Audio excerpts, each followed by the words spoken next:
Special function जो था इसके अंदर आपका 9.2 है ना, एक्सरसाइज 9.2 का question number 7।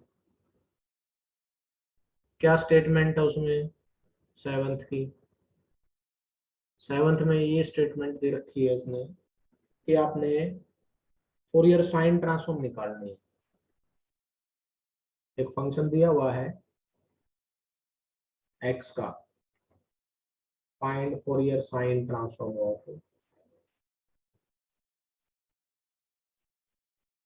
Of function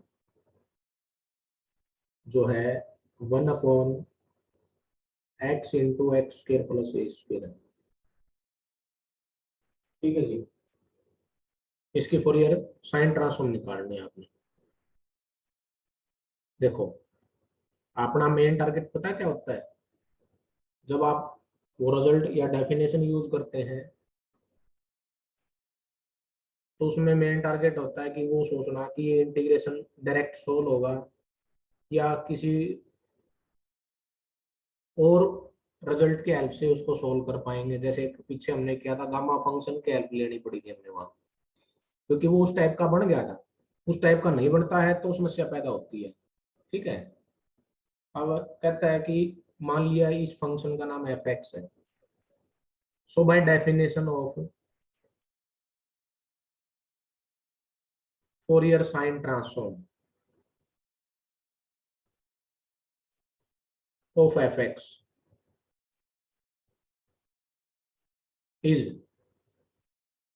given by, कैसे फाइंड आउट करते हैं फोरियर साइन ट्रांसफॉर्म किसी फंक्शन एफ एक्स की 0 से इंफिनिटी।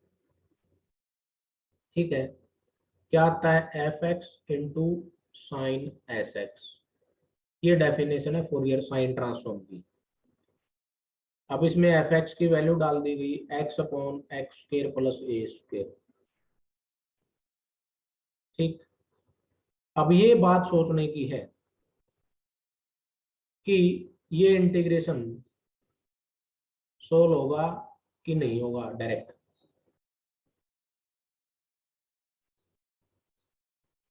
ठीक है, सोल्व है, होगा या नहीं होगा, या फिर किसी और रिजल्ट के हेल्प से होगा, जैसे गामा फंक्शन के हेल्प से होगा या नहीं होगा। गामा फंक्शन आपको ध्यान हो, गामा फंक्शन में तो इंटीग्रेशन 0 से इन्फिनिटी तो जरूर है, ई रेज टू पावर होनी चाहिए और साथ में क्या होना चाहिए? एक्स रेज टू पावर होनी चाहिए। कुछ मिलता जुलता कंसेप्ट इससे मिल भी नहीं गया। लेकिन ये ज्यादातर हेल्प कहाँ करता है गामा फंक्शन? मैं बता दूं, जब आपने फोरियर साइन और कोसाइन दोनों निकालनी हो और कंबाइंड रिजल्ट ऐसा बने, क्योंकि कोस और साइन होता है ठीक है भाई, लेकिन साथ में ऐसा फंक्शन बनना चाहिए जो एक्स की पावर बना सके। तो ये थोड़ा इंपॉर्टेंट है। जो जो ये 7th क्वेश्चन है इसका पेपर में आ सकता है। ठीक है। तो इसके लिए क्या करना है आपने? तो ये फोरियर साइन ट्रांसफॉर्म होगी, हालांकि है तो ये एक इंटीग्रेशन ही, इसको हम क्या मान लेंगे? कुछ अपने अकॉर्डिंग थोड़ा सा स्टेबल करने के लिए इसको आई मान लिया। और आपको ये पता है जब ये इंटीग्रेशन सोल्व करते हैं तो किसका फंक्शन बनता है? ये एस का बनता है, पता होगा ये तो। इसलिए हम क्या करेंगे, इसके ऊपर एक स्टेप लगाएंगे कि इंटीग्रेशन है तो हम इसका डिफरेंशिएशन करेंगे विद रिस्पेक्ट टू एस, क्योंकि राइट साइड एस का फंक्शन है, एस का फंक्शन बनना है, इसलिए हम एस के रिस्पेक्ट में इसको क्या करेंगे? डिफरेंशिएट करेंगे। और आपको ध्यान हो, मैंने काफी टाइम पहले आपको एक लिबनीज रूल बताया था ना, लिबनीज रूल। उस लिबनीज रूल की हेल्प से हम क्या करेंगे? इसको डिफरेंशिएट करेंगे, इंटीग्रेशन को क्या करेंगे? डिफरेंशिएट करेंगे। चलो लिखता हूं, मैं इसको बताता हूं फिर आपको। आपको ध्यान हो लिबनीज रूल के बारे में, किसके लिए अप्लाई होता है? डिफरेंशिएशन के लिए यूज होता है। डिफरेंशिएशन किसका? इंटीग्रेशन का। उसके लिए यूज करते हैं इस लिबनीज रूल को। जैसे लिमिट आ गई मान ली आपकी x1 से x2, लिमिट आ गई, अंदर कोई फंक्शन था, मान लिया वो फंक्शन था ये। ठीक। तो और इसका हम डेरिवेटिव करना चाह रहे हैं, विद रिस्पेक्ट टू टी। तो कैसे होता है, ये डेरिवेटिव अंदर वाले फंक्शन का करेगा, जो भी फंक्शन अंदर, लिमिट एज इट इज रहेगी। फिर क्या करेगा, प्लस अपर लिमिट पुट करेगा इसमें थीटा की जगह x2, और x2 का डेरिवेटिव करेगा विद रिस्पेक्ट टू टी।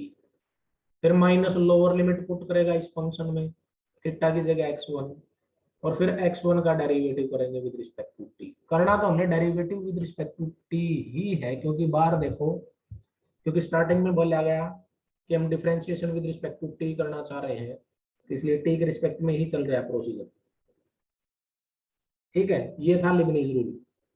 अभी मैं लिख देता हूं पीछे जो हमने अभी लिखा, आई जिसको मानना था इंटीग्रेशन को, लिमिट 0 से इंफिनिटी थी, x upon x square plus a square, और यहाँ पे क्या है, साइन ऑफ एस एक्स, इसका नाम 1 दे दिया गया। यहाँ पे लिखो differentiating both sides, differentiating both side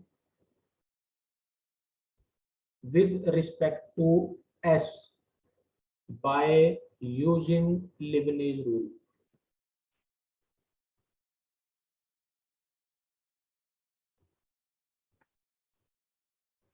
ठीक, डिफरेंशिएट करना चाह रहे हैं दोनों side with respect to S, तो लेफ्ट साइड में ये ऑपरेटर यूज कर दिया, राइट साइड में भी ये ऑपरेटर यूज कर दिया, जो डिफरेंशिएशन ऑपरेटर बोला जाता है, ये बोल दो चाहे इसको। कुछ नहीं किया मैंने अभी, तो केवल क्या बोला, डिफरेंशिएट कर रहा हूं। अब कहते हैं कि क्या डिफरेंशिएशन आएगा जिसको बोलते हैं चेंज, तो आई का इसके रिस्पेक्ट में क्या चेंज आएगा, उसको बोलते हैं D I upon D S. अब ये ऊपर वाले को ध्यान से देखो और वो रिजल्ट अप्लाई कर रहे हैं, यहाँ डी बाई डी टी था, यहाँ डी बाई डी एस है, यहाँ x1 से x2 थी, यहाँ 0 से इन्फिनिटी है, वहां फंक्शन थीटा का था जो भी था, यहाँ फंक्शन पूरा कंप्लीट ये फंक्शन है, ये कंप्लीट फंक्शन। ठीक, तो क्या करते हैं, ये डेरिवेटिव अंदर चला जाएगा, s के रिस्पेक्ट में डेरिवेटिव करेगा, तो s का तो फंक्शन ये है, केवल इसका हुआ, ये तो कांस्टेंट के रूप में क्या हुआ, साथ में मल्टीप्लाई में रहेगा x upon x square plus a square. Sine S x का डेरिवेटिव क्या आएगा, कौन बताएगा, s into cos s x, हो गया ना डेरिवेटिव, प्लस अब अपर लिमिट पुट करें, अपर लिमिट का डेरिवेटिव, अपर लिमिट और लोअर लिमिट क्योंकि कांस्टेंट है, इसलिए ये डेरिवेटिव दोनों क्या आ जाएंगे, 0 आ जाएंगे। केवल क्या बचेगा, ये बचेगा। ठीक है, s x by x square plus a square, और ये कोस था, सॉरी यहाँ पे cos, cos s x into D x, इसका नाम 2 मान लिया। अब यूं देखो कि जो स्टार्टिंग में हमने 1 अज्यूम किया था उसमें साइन था, अब एक बार डिफरेंशिएट करके कोस आया, अगर एक बार और कर दो तो वापस साइन नहीं आ जाएगा, तो इसलिए हम क्या करेंगे, इसको दोबारा फिर डिफरेंशिएट करेंगे। अब दोबारा लिख देता हूँ इक्वेशन 2 को वापस। अब आपके पास क्या आया, D I upon D S जो आया, 0 से इंफिनिटी एस एक्स बाय, क्या है ये, एक्स स्क्र, ओ गड़बड़ होगी, एस नहीं आएगा, एस नहीं आएगा, एक मिस्टेक होगी, ध्यान से सुनो, एस के रिस्पेक्ट में कर रहे थे ना हम डेरिवेटिव को, भाई एस के रिस्पेक्ट में डेरिवेटिव करेंगे, चल ठीक है भाई, साइन का तो कोस हो गया, लेकिन एस एक्स का एस के रिस्पेक्ट में क्या आएगा, एक्स आएगा, ये इसको एक्स लिखना आप, एस नहीं, ये एक्स आएगा। ठीक है, ये क्या आएगा, इसका डेरिवेटिव एक्स आएगा, तो ये कितना बन जाएगा, एक्स स्क्वायर बन जाएगा।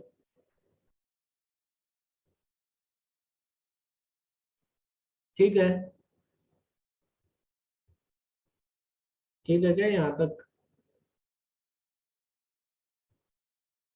हमने फंक्शन भी गलत लिख दिया, ये फंक्शन भी अलग है, फंक्शन की वैल्यू ही गलत लिख दी स्टार्टिंग में ही।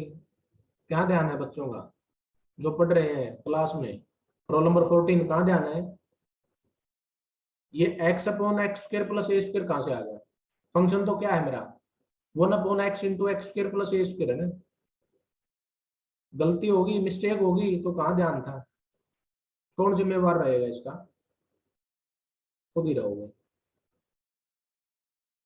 जिसने प्रॉब्लम पूछी थी वो खुद ही जिम्मेवार। ठीक, क्या गड़बड़ हुई?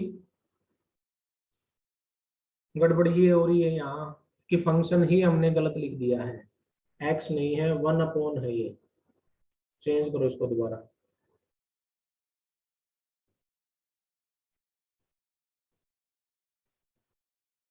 ठीक है जी, यहाँ पे तो फिर वो एक्स कैंसिल होता नजर आएगा जो हम लिख रहे हैं।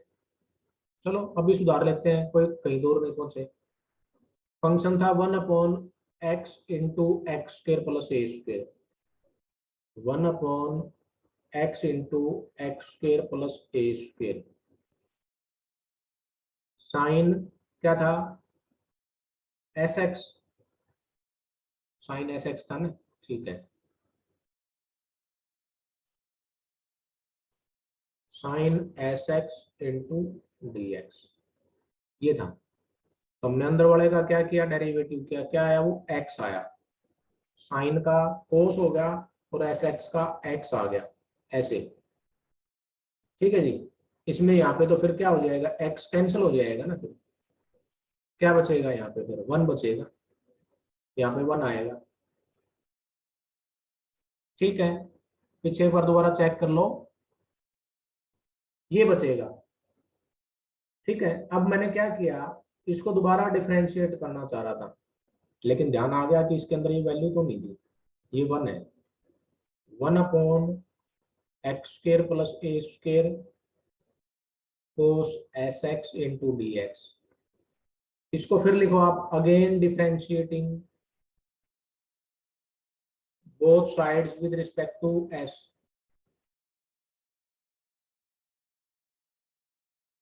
with respect to s by using Leibniz rule।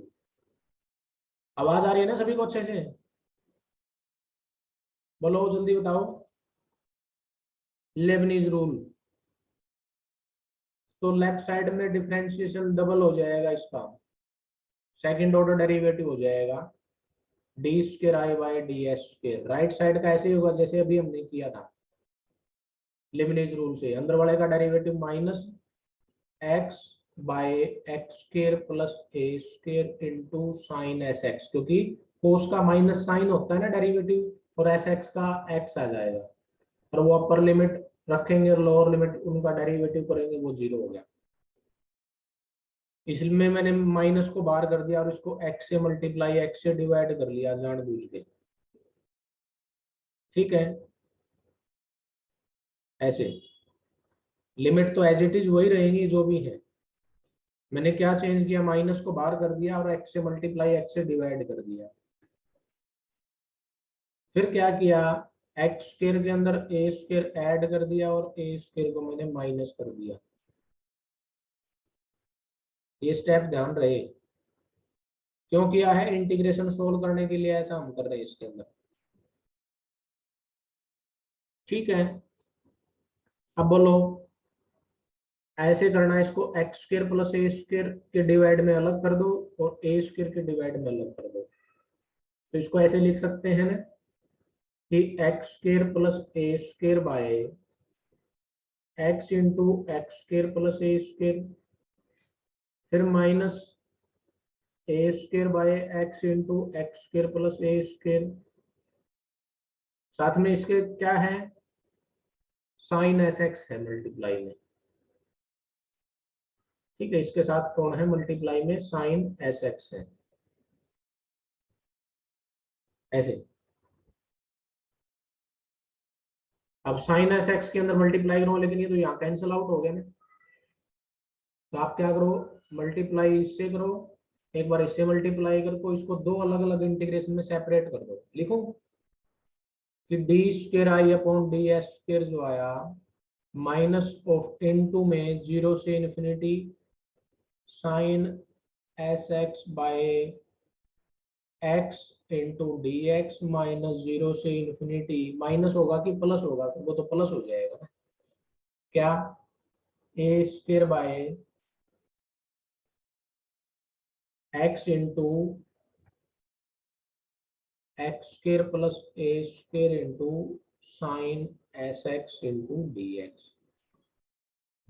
Minus को अंदर ऑपरेट कर रहा हूं, इसके साथ माइनस लग गया,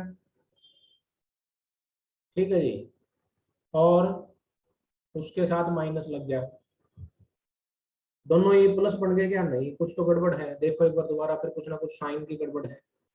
ये माइनस और वो प्लस हो गया, ये प्लस होगा, ये माइनस आना था। क्यों माइनस आना था? आप देख सकते हैं क्योंकि ए स्क्वायर के आगे साइन नेगेटिव नहीं लग रहा, तो ये प्लस हो गया। ए स्क्वायर इसमें बाहर कर दिया मैंने, 1/x into x square plus a square into sine S x into D x लिखा है।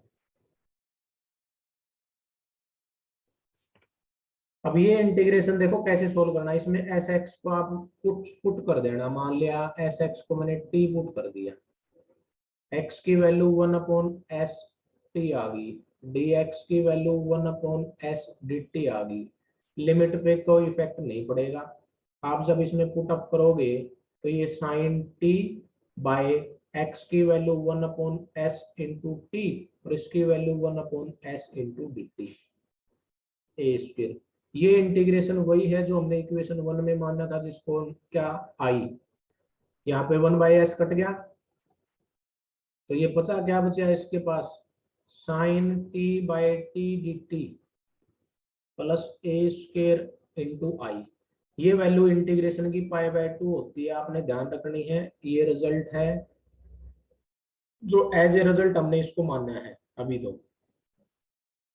लेकिन ये आगे प्रूव भी करते हैं। आप इसको ध्यान रखना कि 0 से infinity sine X by X D x, ये बताया गया हुआ मैंने आपको पहले, पाई/2 के इक्वल होती है इसकी वैल्यू।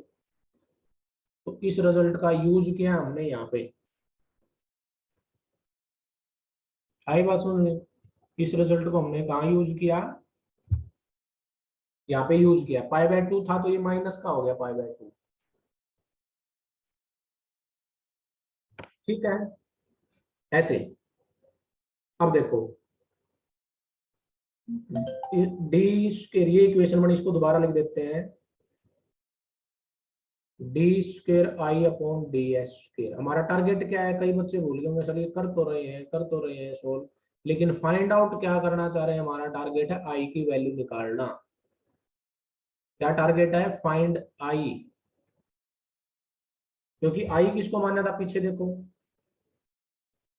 आई हमने अज्यूम किया था फर्स्ट में, देखो जो फोरियर ट्रांसफॉर्म निकाल रहे थे उसी को तो आई मान रहे थे हम, देख लो यहाँ, क्योंकि मैंने ये फोरियर साइन ट्रांसफॉर्म निकालनी थी, तो ये इंटीग्रेशन आ गया, इस इंटीग्रेशन को हमने आई मान लिया। आई और एफ एस बात एक ही है, मींस फोरियर साइन ट्रांसफॉर्म या आई निकालना, दोनों का मेन मोटो एक ही है हमारा। करें इसको सोल्व, देखो ये एक डिफरेंशियल इक्वेशन बन जाएगी। लेट, आपको ध्यान हो, D square by D S square को हम डी स्क्वायर मान लेंगे, इसमें डी कौन हो गया? D by d s. तो लेफ्ट साइड बन गई d square I equal to -पाई/2 प्लस ए स्क्वायर आई। इसको इधर ले आए तो ये बन गया d square minus a square into I is equal to -पाई/2। ये वही इक्वेशन आ गई, linear differential equation of second order है ये। सी एफ और पी आई निकालूंगा मैं इसमें, फिर इससे मैं कंप्लीट सॉल्यूशन बना दूंगा इन दोनों को ऐड करके। कंप्लीट सॉल्यूशन आपने यही पढ़ा था ना, C F plus P I, ध्यान हो, complementary function plus particular integral, ऐसे। तो इसके लिए सबसे पहले क्या बनाते हैं? ऑक्सिलरी इक्वेशन बनाते हैं। इसको D square minus a square को 0 के इक्वल रखेंगे, तो यहाँ से डी की दो वैल्यू आ जाएंगी, आपको पता है सभी को, प्लस माइनस ए, दोनों रियल और डिफरेंट हैं। तो इसलिए जब हम क्या करेंगे, इसमें सी एफ के लिए कॉन्स्टेंट यूज करेंगे, तो ऐसे आएगा, therefore C F is equal to C1 into E raise to power, एक तो आएगा ए एस, एक C2 E raise to power आएगा माइनस ए एस। यहाँ तक ठीक है। अब देखो इसमें मैं पी आई निकालूंगा, पर्टिकुलर इंटीग्रल, राइट साइड में जो भी होगा उसको डी के फंक्शन से डिवाइड कर दूंगा। अब इसमें पता है क्या, -पाई/2, ये तो कांस्टेंट, इसमें यू लिख सकते हैं इसको, ई रेज टू पावर 0, इसमें क्या पुट करोगे, डी की जगह 0, जो एस का कोफिशिएंट है, ठीक है ना। तो ये क्या आ जाएगा, 0 रखने से नीचे माइनस ए स्क्वायर, ये कट गया तो ये minus pi bye sorry pi minus तो कट ही गया, तो ये बच जाएगा। पाई ये है 2 डिवाइड में है ए स्क्वायर बचेगा, तो ये आ गया इसका पी आई। सी एफ और पी आई को ऐड कर दो, कंप्लीट सॉल्यूशन आ गया। मींस कौन आ गया, आई आ गया। आई का मीनिंग कंप्लीट सॉल्यूशन है, आई का मीनिंग है कंप्लीट सॉल्यूशन। तो ये आई की जो वैल्यू आई, सी एफ क्या निकाला था आपने अभी, c one e raise to power a s plus C two e raise to power minus A s, P I आपने निकाला था पाई बाय 2 ए स्क्वायर। यहाँ तक ठीक है, लेकिन अभी बात खत्म हुई नहीं, क्योंकि इसमें पता है सी वन और सी टू की वैल्यू निकालनी पड़ेगी। यहाँ तक तो लगभग हमने 99% कर लिया है। जो 1% जो डाउट है, जो बचा हुआ है, वो पता है क्या है, वो है सी वन और सी टू की वैल्यू फाइंड आउट करना। वो सी वन और सी टू की वैल्यू कैसे निकालेंगे, उसके लिए एक प्रोसीजर है कि हम क्या करेंगे, इसको एक बार डिफरेंशिएट, वैसे एस को 0 रखते हैं, पहले मैं इसको एक बार डिफरेंशिएट करूंगा एस के रिस्पेक्ट में, उसमें एस की जगह 0 पुट करूंगा, ठीक है, और उनकी वैल्यूज यूज कर लूंगा मैं।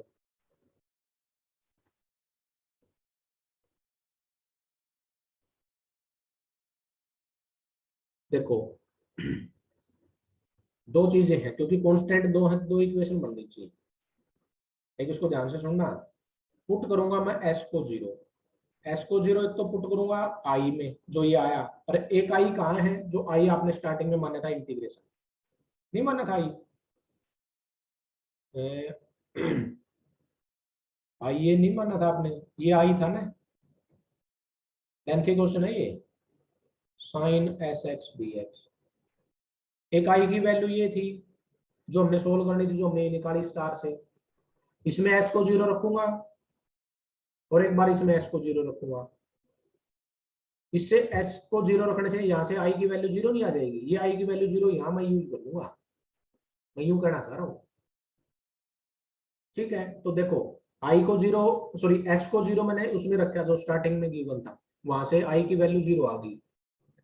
अब एस को 0 यहाँ रख रहा हूँ, जो मैंने सॉल्यूशन निकाला है, क्या सॉल्यूशन निकाला है ये, अब बताओ, इसमें एस को 0 रखूंगा तो लेफ्ट साइड में तो आई की वैल्यू आएगी at S equal to 0, right side में एस को 0 रखूंगा तो सी वन प्लस सी टू आएगा, plus pi by 2 A square आएगा, नहीं। और आई की value at S equal to 0 कितनी दे रहा है, ये 0 दे रहा है, यहाँ से निकाल रखते तो लेफ्ट साइड 0 होगी। तो यहाँ से सी वन प्लस सी टू की वैल्यू जो आएगी, यानी कि सी वन और सी टू में एक इक्वेशन बन जाएगी, जो आएगी minus pi by 2 A square के इक्वल। इसका नाम दे दिया गया इक्वेशन 3।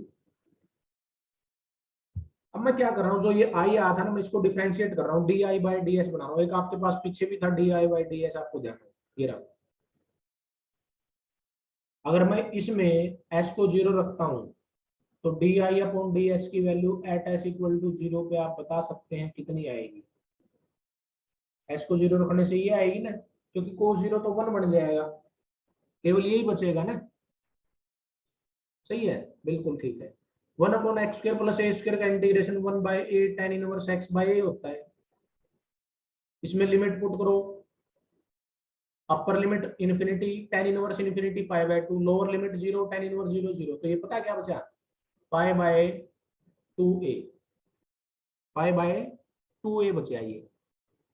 यहाँ तक ठीक है कि D I upon D s की वैल्यू क्या आई, पाई बाय 2a आई।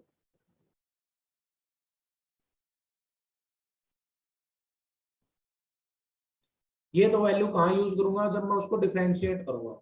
ये थोड़े टिपिकल से केस हैं, एक दोबारा फिर बता दो, आई आपने निकाला, उसको उससे आप D I by d S निकालो। एक आई आपको सबसे पहले मिला हुआ था, एक D I upon D S आपको पहले मिला हुआ था, उनको आपस में क्या करना है, वैल्यू यूज करने के लिए हमें यहाँ जाना पड़ेगा। देखो आपने अब एक आई निकाला हुआ इसमें ना, ये रहा, इस आई से मैं कहूँ कि D I upon D S निकालो, डिफ्रेंशिएट करो एस के रिस्पेक्ट में, तो ये इसका डेरिवेटिव बनेगा ना एस के रिस्पेक्ट में, तो नहीं, वो उसका तो 0 हो जाएगा, ठीक है। अब आप क्या करो, इसमें पुट करो एस की जगह 0 दोनों साइड, लेफ्ट साइड क्या है, d I upon D s, इसकी value at S equal to 0। Right side में रखेंगे तो a c one minus a c two आएगा।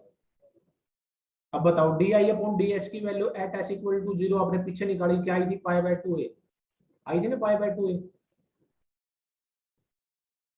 तो यहाँ से ए मल्ट कॉमन निकाल के डिवाइड कर दो तो क्या बनेगा, c one minus c two is equal to pi by 2a square आ जाएगा। ये आ गई मान ली 4। इन दोनों को एक बार जोड़ दो, एक बार घटा दो।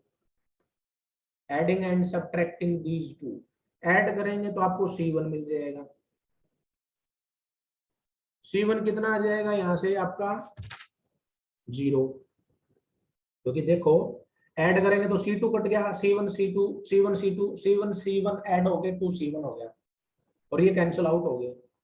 अब जब C1 की वैल्यू 0 रखोगे तो C2 की वैल्यू आपको क्या मिल जाएगी, minus pi by 2a square मिल जाएगी। देखो आ गई ना C1 C2 की वैल्यू, ये वापस आपने इसमें रखनी है स्टार में।